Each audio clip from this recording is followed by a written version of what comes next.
Hello, how you doing? It's Phil Thatch, and I'm here tonight at the world famous Chattanooga Choo Choo. And I've done a lot of photography at a local venue called The Signal, but it has moved. Now, The Signal is here at the Chattanooga Choo Choo in a building that's had a stage in it for a while behind me, but now The Signal is there.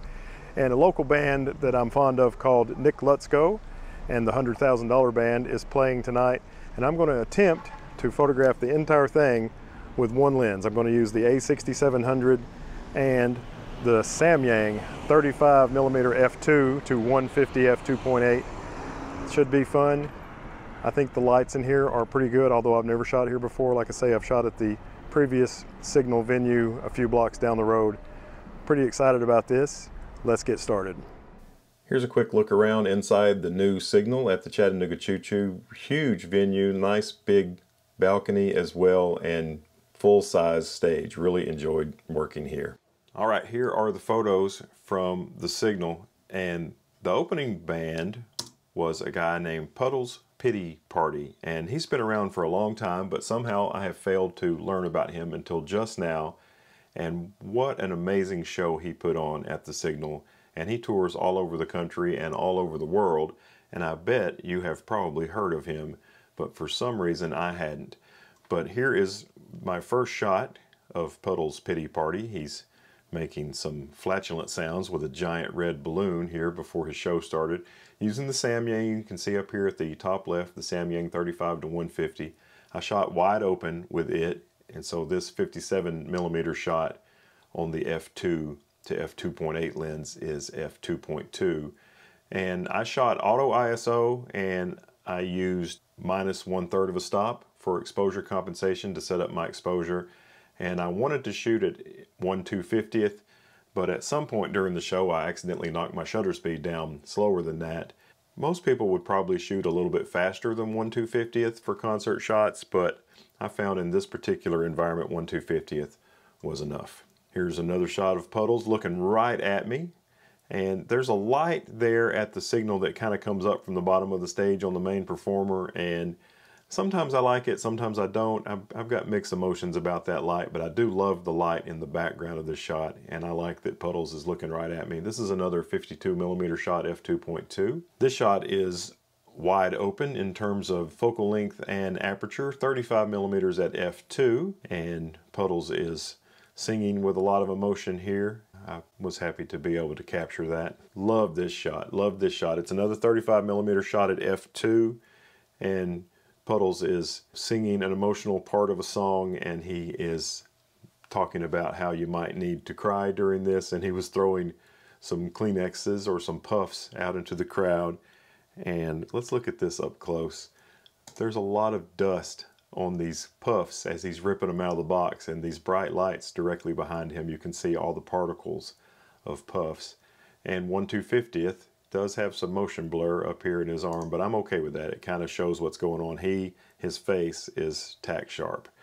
So really enjoyed the Puddles Pity Party show. And this is another Puffs, Kleenex, whatever you want to call it, shot as he's pulling many of these out of the box just repeatedly, and they're flying all over the place. I love how they're up here and they're over here, just everywhere. I love this one in the foreground, and tack sharp on the eye with the 35 to 150 of Puddles Pity Party. And this is actually, you only shoot the first 3 songs from the pit, and then I went over and sat with Heather, but I thought I would get a shot of Puddles jamming out on his double neck guitar. He has backing tracks for all of his stuff, but his voice is fantastic, and his shows are very entertaining. I highly recommend them. All right, now let's get on to the headlining band, which was Nick Lutsko and his $100,000 band, or 100K band, I think is the way it's written. This is Greasy Rick. He's the bass player in the band, and he always wears these costumes, and I think that his costumes are actually designed by Nick Lutsko, so that's pretty cool. And here he is jamming out on his bass. And there is Nick. That's the first time I've ever seen Nick dressed as Elvis, but it was entertaining. His hair is actually not quite that dark. And he actually, this guitar that he's playing, he actually won that guitar in a Battle of the Bands competition. It's a kind of a handmade guitar by, I think it's called Diamondback String Works, which is somewhere around Chattanooga is where those are made.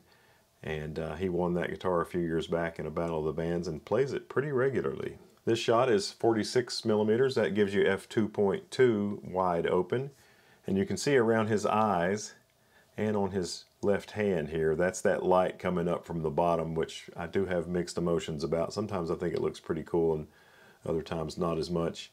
Nick has pretty spectacular eyes, and I always tried to make sure that the shots that I picked to share with the venue, I was there to shoot for the venue for their social media. I tried to make sure to select shots where his eyes were open if possible. This is Adam Brown, great drummer for the band, and one time he joked I didn't share a picture of him because I couldn't get a good picture, and this is not a good picture. There wasn't good light back there and a lot of stuff on the stage, so it's tricky to get a shot of the drummer, but he jokingly said Phil hates drummers, or hashtag Phil hates drummers, which I thought was fun. But you know what? The squeaky wheel gets the oil, and even though this is a bad picture and terrible light, I went ahead and shared it. I did miss pictures of the saxophone player, John Elliott, who I'm very fond of. I didn't get a good shot of him. And Nick's brother plays xylophone in the band. I didn't get a good shot of him. And there was a trumpet player located on the stage behind both of those two that I just talked about. Didn't get a good shot of them, but I got good shots of Nick, which was who I was there to photograph. I should have tried to get the whole band better, but you only get 3 songs, and there were 3 other photographers with me in the pit, so sometimes the other photographers were in my way, and anyway, it was a tricky shoot. This is a 35 millimeter shot at f2, and I'm down as low as I can get there between the barricade and the stage. And I've got Nick's face nicely in focus. There is a little bit of motion blur there, but he's nice and in focus. But look how out of focus the guitar is, because this is f2, but I still like the look. I don't mind the guitar being out of focus as long as Nick's face is in focus, which it is. I don't know if Nick always shapes his mouth in an Elvis-like way, but he did during this solo, which I thought was fun because he was dressed as Elvis. And this is another 35 millimeter shot at f2. And you can see I've accidentally bumped my shutter speed down to 1/160th.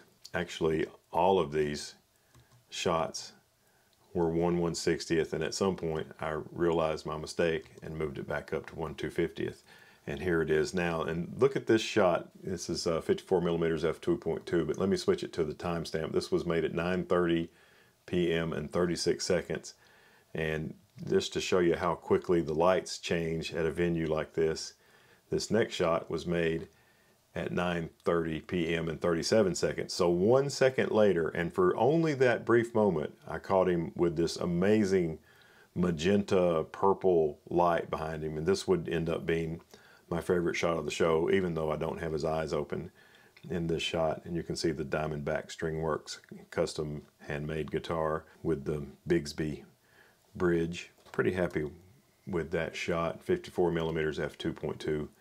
1/250th ISO 640. And sometimes concert lighting, the white balance is so terrible that the picture just looks bad, but all of a sudden you can transform it into black and white. And then, because I really liked this picture, I just didn't like the white balance of it, and I was about to trash it, and I said, let me see what it looks like in black and white, and all of a sudden it looks fantastic. So this is a 35 millimeter shot f2, 1/250th of a second ISO 160, converted to black and white. Looks pretty doggone good, I think. There's Greasy Rick playing the bass a little more, 41 millimeter shot at f2.2. And here's another one. I shot a few shots vertical to try to get the entire body, again, because I really needed a little bit wider lens, but I wanted to shoot the whole show with this. And it's 35 millimeters, and on the APS-C body, that's 52.5. And from the pit, the only way I could get a full body shot was to go vertical. And I made a few vertical shots of Greasy Rick from the pit at 35 millimeters. And then I cropped them from 2x3, I cropped them to 4x5, so it ends up looking pretty good. This is from further over. Instead of the center of the stage, I was way over to the left-hand side of the stage. And even though I'm complaining about my framing having to be tight with the 35 millimeter end of the lens, when I was further away, I zoomed it all the way to 121 millimeters and ended up with tight framing again. So I guess maybe I prefer tight framing, and I shouldn't complain about this lens not being wide enough on APS-C. It would be perfect for concert photography on full frame, but so far I don't have a full frame Sony camera, but it does work fantastically, I think. It's kind of like 70 to 200 replacement on APS-C, except for its 52.5 to 225 full frame equivalent. And that's my last shot that I've decided to share. I kept it to only 19 shots. I could have shared a lot more, but they're just not as good as these, so why not just share the best ones? Really enjoyed shooting this concert. Both the acts were really good, and I loved using that Samyang 35 to 150 f2 to f2.8. I did shoot with the 35 to 150 for the entire show, and it's just a little too long. The 35 in would be perfect on a full frame camera, but on APS-C at 52.5, when you're in the pit, it's just a little bit too long. So I've got a lot of tight shots tonight. But otherwise, I think the lens worked really well. Hopefully the pictures you've already seen have been fairly good, and I hope you enjoyed this video. If you did, take a moment, reach down, give me a thumbs up, subscribe, hit the bell, and as always, I look forward to seeing you in the next one. Bye-bye.